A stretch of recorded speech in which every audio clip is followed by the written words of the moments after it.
Sebelum kita berdoa, mari kita meluangkan waktu sejenak untuk mendengarkan firman Tuhan, lalu kita akan berdoa bersama. Kadang-kadang kita berhenti dan bertanya pada diri sendiri, mengapa doaku terasa lemah? Mengapa sepertinya Tuhan tidak menjawab? Dan dalam keheningan itu, kita mudah merasa kecewa. Tapi mari kita jujur, doa bukan soal penampilan, bukan soal kata-kata sempurna atau daftar permintaan yang kita harap Tuhan perbaiki. Doa menjadi penuh kuasa ketika lahir dari iman yang sejati, ketika keluar dari hati yang sungguh-sungguh percaya kepada pribadi yang sedang diajak bicara. Banyak orang saat ini sedang diam-diam bergumul dalam kehidupan doanya. Mereka berlutut dalam keheningan, membisikkan kata-kata, menangis minta tolong, tetapi di dalam hati, mereka menyimpan keraguan. Mereka bertanya, apakah Tuhan benar-benar mendengarkanku? Mereka meminta pengampunan, tetapi rasa bersalah masih melekat kuat di hati mereka. Mereka berdoa untuk damai dan perlindungan, tetapi tetap terjaga di malam hari, gelisah, takut, dan bertanya-tanya apakah kata-kata mereka benar-benar sampai ke surga. Jika kamu sedang berada di situasi ini, dengarkan baik-baik, keraguan bukanlah sesuatu yang tidak berbahaya. Meskipun terasa tenang, meskipun terlihat bijak atau realistis, perlahan-lahan tanpa kita sadari, keraguan itu mulai menguras kekuatan dari doa-doa kita.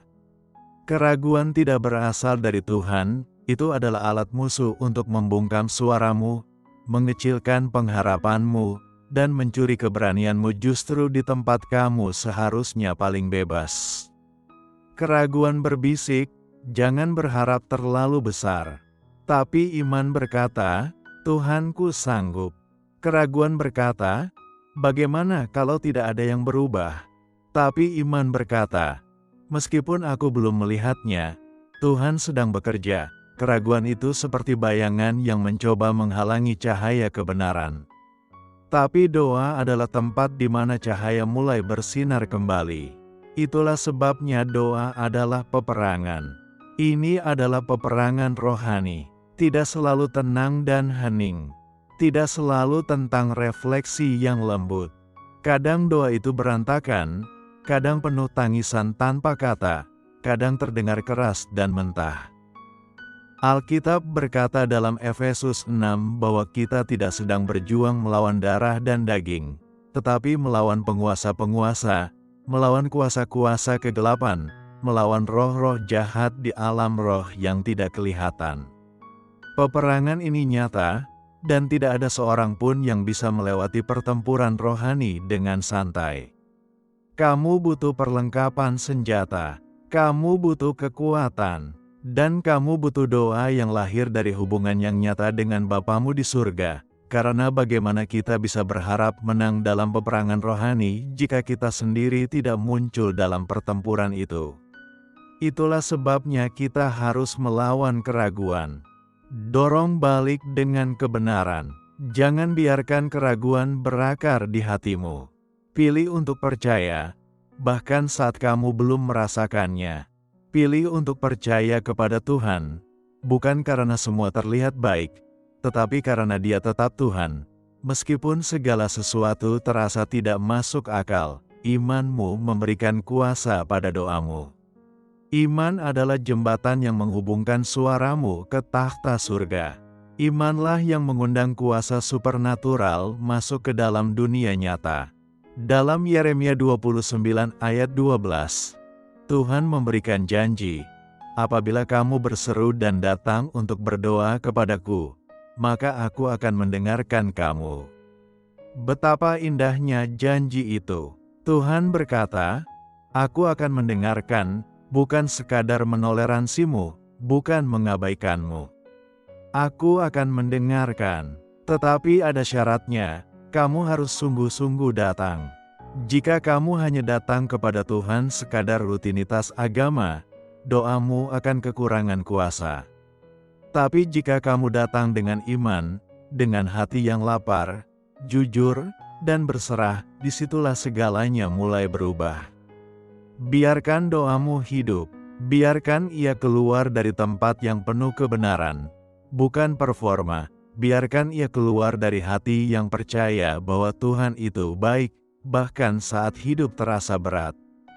Kolose 4 ayat 2 berkata, "Bertekunlah dalam doa dan dalam pada itu berjaga-jagalah sambil mengucap syukur." Itu berarti jangan menyerah ketika Tuhan tampak diam. Tetap berjaga-jaga, tetap terhubung, tetap bersyukur. Tuhan tidak mencari doa yang indah dan mewah. Dia tidak terkesan dengan frasa-frasa yang dipoles rapi. Yang Dia cari adalah hatimu. Dia rindu hubungan yang nyata, bukan kewajiban agama. Doa bukan formalitas, itu adalah napas kehidupan. Doa adalah bagaimana jiwamu bernapas. Doa adalah tempat di mana surga menyentuh manusia.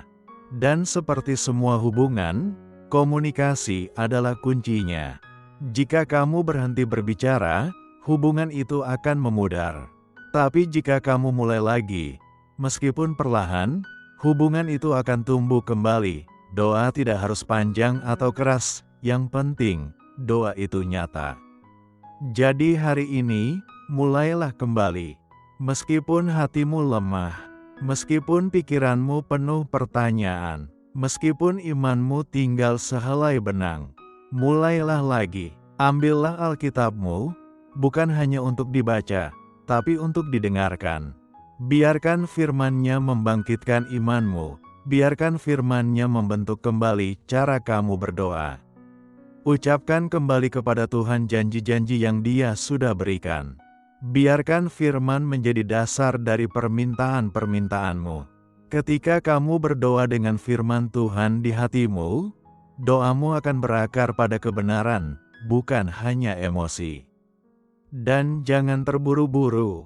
Tuhan tidak pernah tergesa-gesa dalam urusan hatimu. Dia lembut, sabar, penuh perhatian. Kamu tidak perlu mengesankan Dia. Kamu hanya perlu datang. Biarlah kehidupan doamu menjadi nyata. Biarlah ia hidup. Biarlah itu menjadi tempat di mana kamu menangis, tertawa, bertobat, bermimpi, bergumul, dan menyembah. Biarlah itu menjadi tempat di mana jiwamu pulang setiap hari, ke dalam pelukan Dia yang mendengarkan, yang mengasihi, dan yang menjawab. Sebab saat doamu dipenuhi oleh iman dan berakar pada firman-Nya, gunung-gunung akan berpindah, damai akan kembali, rantai akan terlepas, dan hatimu akan lebih dekat kepada Tuhan yang tidak pernah berhenti mendengarkan. Sekarang mari kita berdoa bersama. Tuhan Yesus yang terkasih, aku rindu mengenal-Mu bukan hanya sebagai nama dalam sebuah buku, tetapi sebagai pribadi yang bisa kuandalkan, yang bisa kuajak bicara, dan yang menyertaiku setiap hari. Aku ingin mengenal-Mu seperti seorang sahabat dekat, lebih dekat daripada siapapun. Aku ingin merasakan hubungan di mana aku bisa merasakan kehadiran-Mu bahkan di saat paling sunyi, di mana detak jantungku berdetak selaras dengan hati-Mu. Bangkitkan kembali jiwaku, Tuhan. Ajari aku untuk mencintai doa, bukan sebagai kewajiban, tetapi sebagai kerinduan. Bukan sebagai sesuatu yang harus kulakukan, melainkan sesuatu yang sungguh aku ingin lakukan. Nyalakan api yang kudus di dalam hatiku, api yang tidak padam oleh waktu ataupun gangguan. Biarlah api itu terus menyala dengan rasa lapar akan suara-Mu, akan firman-Mu, akan kedekatan dengan-Mu. Kadang aku membawa keraguan, kadang aku sudah berdoa, menunggu, dan bertanya-tanya. Aku merasakan keheningan itu. Aku merasakan sakit karena tidak tahu apa yang sedang Engkau lakukan atau mengapa keadaan tidak berubah. Dan di saat-saat itu, imanku sempat goyah. Tapi saat ini pun, aku datang kembali, bukan dengan iman yang sempurna, melainkan dengan hati yang mau percaya. Tolong aku untuk percaya lagi, Tuhan. Kuatkan bagian dalam diriku yang sedang lemah, Ajari aku untuk mempercayaimu sepenuhnya, bahkan ketika jawabannya belum juga datang. Engkau adalah perisaiku, Yesus, pelindungku. Engkau berdiri di antara aku dan segala yang ingin menyakitiku. Engkau bukan hanya juru selamatku, Engkau adalah perlindunganku. Firman-Mu adalah pelita bagi jalan yang gelap. Saat aku tidak tahu harus kemana, aku tahu aku bisa bersandar padamu, satu langkah demi satu langkah. Jangan biarkan aku tersesat, teguhkan langkahku di jalan yang telah Kau pilih bagiku. Jangan biarkan aku teralihkan atau terseret oleh gangguan. Tolong aku untuk selalu dekat denganmu. Tuhan, aku memohon agar Engkau menghancurkan semua rencana musuh yang ingin menjatuhkanku. Hancurkan setiap skema, setiap perangkap, setiap kebohongan. Jangan biarkan ada sesuatu pun yang berasal dari kegelapan berakar dalam hidupku. Penuhi aku dengan kekuatan rohani agar aku dapat berdiri teguh. Ingatkan aku bahwa aku adalah anak raja, dipenuhi oleh Roh Allah yang hidup. Tuhan, seperti yang Engkau firmankan dalam Keluaran 14 ayat 14, Tuhan akan berperang untuk kamu, dan kamu akan diam saja. Maka aku menyerahkan keinginan untuk mengontrol, memperbaiki, dan memahami semuanya. Aku serahkan semuanya di kaki-Mu. Tolong, Tuhan, berperanglah untukku. Berperanglah untuk keluargaku. Berperanglah untuk masa depanku. Berperanglah untuk damai sejahteraku.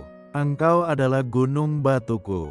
Engkau adalah tempat perlindunganku. Seperti tertulis dalam 2 Samuel 22 ayat 3-4, Allahku, gunung batuku, tempat aku berlindung, perisaiku, tanduk keselamatanku, kota bentengku, tempat pelarianku, juru selamatku, Engkau menyelamatkan aku dari kekerasan. Terpujilah Tuhan, seruku, maka aku pun diselamatkan dari musuh-musuhku. Ayat itu adalah gambaran hidupku.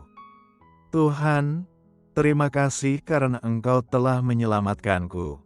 Engkau terus mengangkatku setiap kali aku jatuh. Aku tahu tanpa Engkau, aku sudah tersesat. Tapi bersama-Mu, aku aman. Engkau tidak pernah meninggalkanku, bahkan saat aku meragukan dan menjauh. Kasih-Mu tetap setia. Hari ini, dengan segenap hatiku, aku hanya ingin berkata, terima kasih karena Engkau tidak pernah menyerah terhadapku. Terima kasih atas belas kasihan-Mu yang lebih dalam dari kesalahanku. Terima kasih atas anugerah-Mu yang menutupi segala sesuatu yang tidak dapat aku perbaiki. Terima kasih atas kesabaran-Mu setiap kali aku lupa siapa diriku di dalam Engkau. Engkau telah membawa aku sejauh ini, dan aku percaya Engkau akan membawaku terus melewati apapun yang ada di depan. Aku berpegang pada janji dalam 1 Petrus 5 ayat 10, dan Allah, sumber segala kasih karunia, yang telah memanggil kamu dalam Kristus kepada kemuliaan-Nya yang kekal, akan melengkapi, meneguhkan, menguatkan dan mengokohkan kamu sesudah kamu menderita seketika lamanya. Tuhan, itulah yang kupegang teguh. Bahkan saat hidup terasa tidak stabil, aku percaya Engkau sedang bekerja di balik layar untuk membawa pemulihan, kekuatan, dan tujuan. Maka aku menyerahkan diriku ke dalam tangan-Mu, tempat paling aman di seluruh dunia. Dan bukan hanya aku, Tuhan, tetapi juga semua orang yang kucintai. Lindungilah kami dengan perlindungan-Mu yang dahsyat. Bangunlah tembok api di sekeliling rumah dan hati kami. Jagalah kami dari setiap rencana jahat dan serangan rohani. Lindungilah tubuh, jiwa, dan pikiran kami. Terima kasih karena Engkau adalah penyedia hidupku. Engkau melihat setiap detail hidupku, kebutuhanku, kekhawatiranku, tangisku yang tak terdengar, dan Engkau peduli. Engkau selalu datang tepat pada waktunya. Ampunilah aku atas saat-saat aku meragukan penyertaan-Mu. Ampuni aku karena mencoba memikul beban yang sebenarnya tidak pernah Engkau minta untuk kupikul. Bersihkanlah aku, hapuskan segala sesuatu dalam diriku yang menjauhkan aku darimu. Engkau adalah Tuhan yang setia, yang berjalan bersama Abraham di bawah bintang-bintang, yang membelah laut bagi Musa, yang memberi keberanian kepada Daud. Dan aku percaya sepenuh hatiku bahwa Engkau juga sedang berjalan bersamaku. Berikan aku damai, Tuhan. Tenangkan pikiranku yang berlarian. Ingatkan aku bahwa Engkau bukan hanya memegang kendali, Engkau juga baik. Bahkan ketika segalanya terasa tidak pasti, Engkau tetap pasti. Bahkan ketika semuanya tampak kacau, Engkau tetap tenang. Bahkan ketika aku tidak tahu caranya, Engkau sudah menyiapkan jalan. Ketika hatiku berat, berikan aku kekuatan untuk terus maju. Ketika pikiranku gelisah, tenangkan aku dengan hadirat-Mu. Ketika aku merasa sendirian, bisikan kembali bahwa Engkau ada di sini. Engkaulah Alfa dan Omega, pemula dan penyempurna imanku. Engkau tidak terkejut dengan apa yang sedang kuhadapi.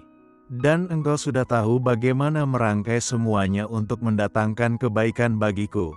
Jadi, aku beristirahat dalam-Mu. Aku percaya kepadamu. Aku menyerahkan semua kepercayaanku, semua penyembahanku, dan semua pujianku kepadamu. Dalam nama Yesus yang berkuasa dan berharga, aku berdoa. Amin. Sahabat yang terkasih, jika doa ini menyentuh hatimu, ketiklah amin sebagai tanda imanmu. Aku berdoa agar setiap berkat dalam doa ini juga turun atasmu dalam nama Yesus. Dan jika kamu membutuhkan doa khusus, silakan tulis di kolom komentar. Kami akan merasa terhormat untuk mendoakanmu. Kiranya kasih karunia dan damai sejahtera dari Tuhan Yesus Kristus selalu menyertaimu.